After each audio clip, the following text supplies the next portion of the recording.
Bonjour les amis, bonjour à tous, bonjour à toutes, je vous retrouve. Bon, j'avais dit que je ferais pas de petite vidéo, mais avant de partir, je pars que demain, donc je pourrais vous faire une petite vidéo. J'espère que vous allez bien.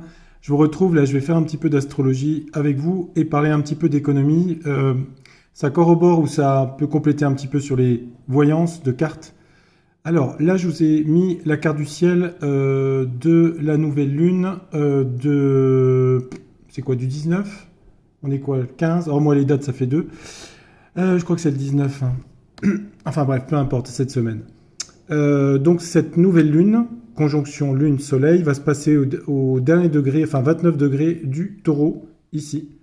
Donc elle va concerner beaucoup les signes fixes, taureau, fin scorpion, ici, fin verseau et fin lion.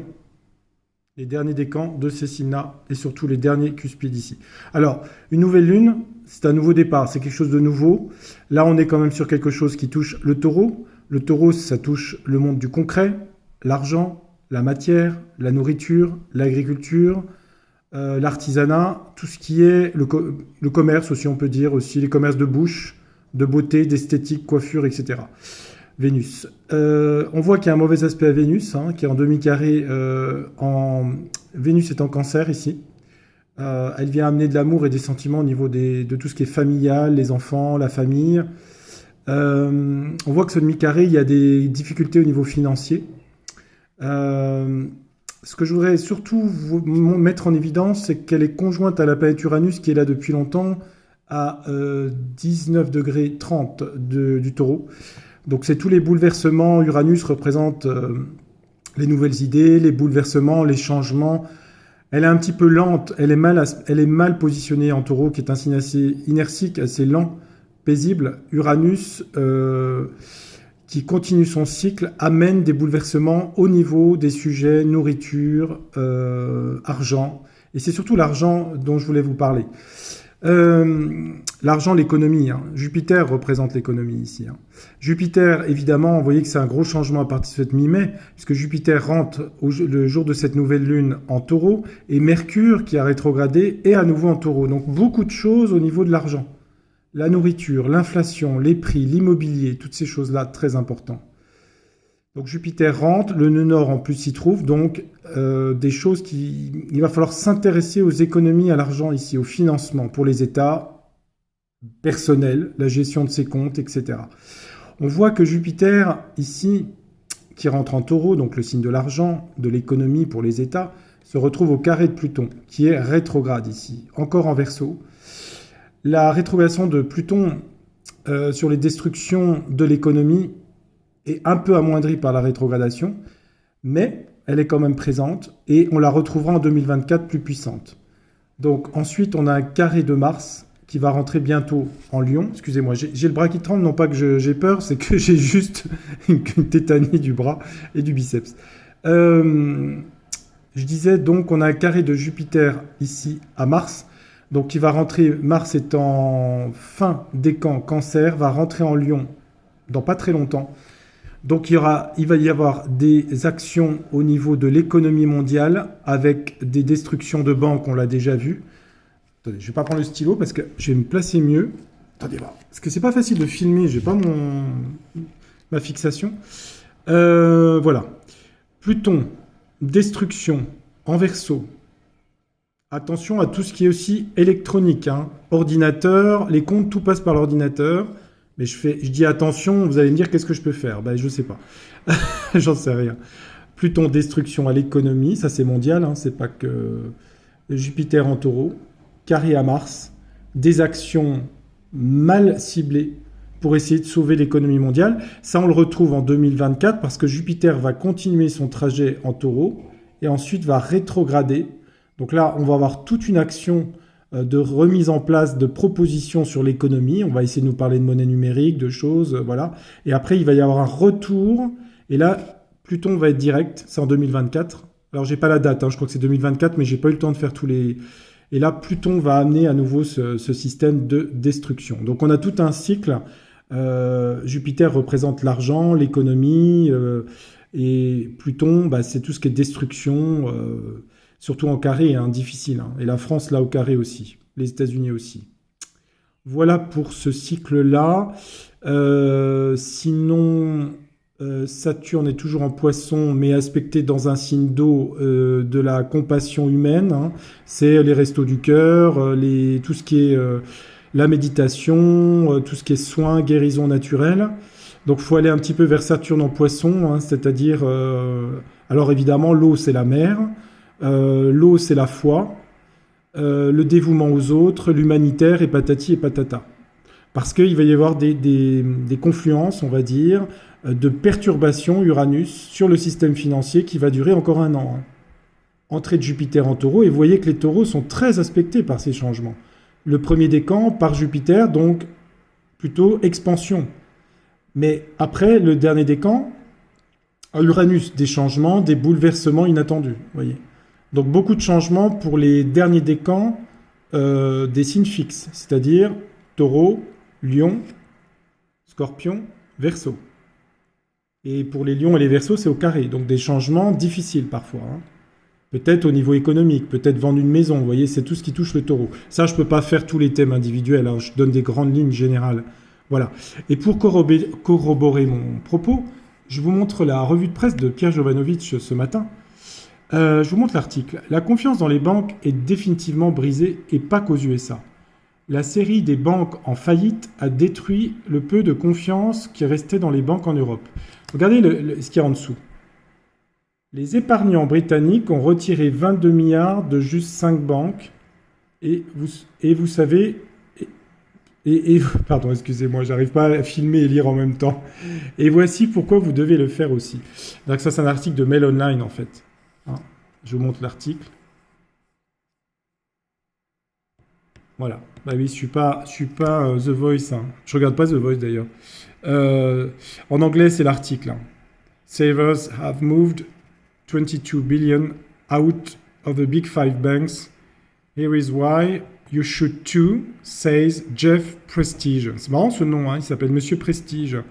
And where to find better rates. Et trouver de meilleurs taux. Les épargnants ont bougé 22 milliards de 5 banques.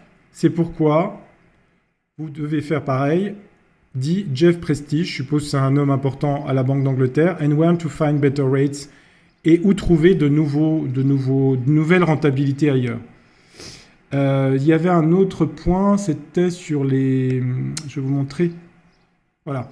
Les États-Unis, je vous ai beaucoup parlé des États-Unis, hein, dans les thèmes qu'il se passerait des choses. Alors évidemment, vous n'allez pas l'avoir sur la presse mainstream en France. Les États-Unis n'auront plus assez d'argent le 1er juin pour payer les fonctionnaires.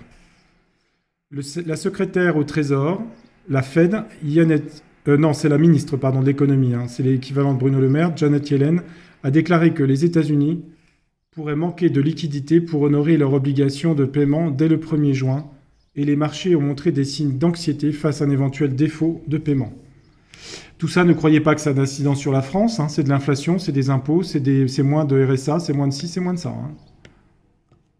Parce que les gens vont me dire, j'ai rien sur mes comptes. Ben oui, mais ça va toucher tout le monde, hein. Il met, je vous mets, hein, la dette des États-Unis est de 30 trilliards. Hein, vous rajoutez 3 zéros, dont je vais parler dans 6 mois, est déjà passé à 31 trilliards de dollars. De quoi mettre des billets tout au bout jusqu'à la planète Mars et sans doute même en faire le tour. Sans vouloir être trop pessimiste, j'ai l'impression que les USA pourraient éventuellement suivre le chemin du Liban. Eh ben, vous voyez. Alors, ça, c'est sur un an, mais de toute façon, c'est à mon avis ce qui arrivera. Si ce n'est pas en 2023, c'est en 2024. Hein. Il a mis, je mets les chances de défaut de paiement de l'État américain de 4 sur 10, donc 6 chances sur 10, pour que la limite soit votée. Ce qui, hélas, ne changera rien à la dette américaine, qui contribuera ainsi à grossir jusqu'à l'explosion finale. Voilà. On est quand même dans ces termes-là au niveau économique, hein. C'est pour ça que j'insistais beaucoup sur ces points, hein. Et l'astrologie le confirme, hein. Alors, défaut de paiement des Américains, là vous avez la dette américaine. Donc elle est détenue par les États-Unis, comme nous par exemple, puis vous avez la Chine, hein, qui a tout ça. Le Japon, voilà, c'est la dette américaine, des trilliards de dollars de dette américaine. C'est pour ça qu'on a vu l'explosion, parce qu'ils augmentent les taux aux États-Unis, mais vous avez vu que ça a un impact aussi sur les pays européens. Donc je vous ai montré l'article. Et c'est pareil en Allemagne. Je vais vous montrer. Attendez voir. Voilà. J'imagine il a mis autant en Allemagne, la moitié en Italie et en Espagne pour le retrait ici. Voilà. Alors évidemment, bon, écoutez, hein, moi je fais que lire les articles et vous lire l'astrologie. Après, chacun fait comme il veut. Moi, je suis pas là pour donner des conseils financiers ni quoi que ce soit. Ni c'est pas alarmer, mais c'est vous montrer que astrologiquement, ça correspond bien à Jupiter en Taureau et carré à Pluton, carré à Mars. Des actions décisives, mais difficiles au niveau économique mondial. Et ça, on l'a pendant un an. Hein. Donc, ça va avancer, ça va rétrograder, ça va repartir. Et l'année prochaine, Jupiter va rencontrer Uranus. Et là, ça va être un peu chaud bouillant hein, en Taureau. Hein. Donc, des nouvelles propositions, peut-être des nouvelles choses au niveau de l'économie. La référence sur l'or, peut-être d'autres choses hein, qui concerneront tous les pays mondiaux. Voilà. Je vais regarder quand même le 1 degré en symbole Sabian. Donc ça, c'est les symboles Sabian. On va regarder ensemble. 1 degré Taureau, à quoi ça correspond?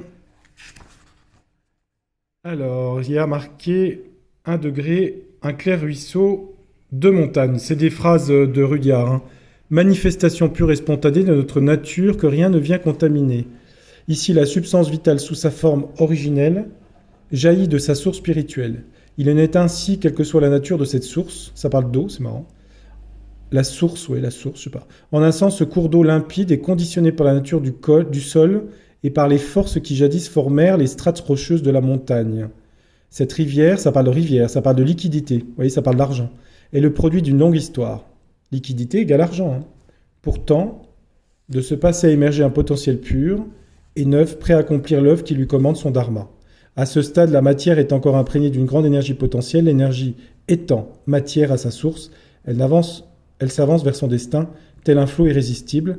C'est simplement sa nature. Ça parle de liquidité. Je crois que c'était le fleuve Pactole dans la mythologie. Pactole représentait l'argent aussi, hein, le fleuve. Donc voilà l'histoire. Alors, cette nouvelle lune, si vous voulez, c'est un état de mai, hein, donc à partir du 19. Mais Uranus est une planète de 84 ans, très lente.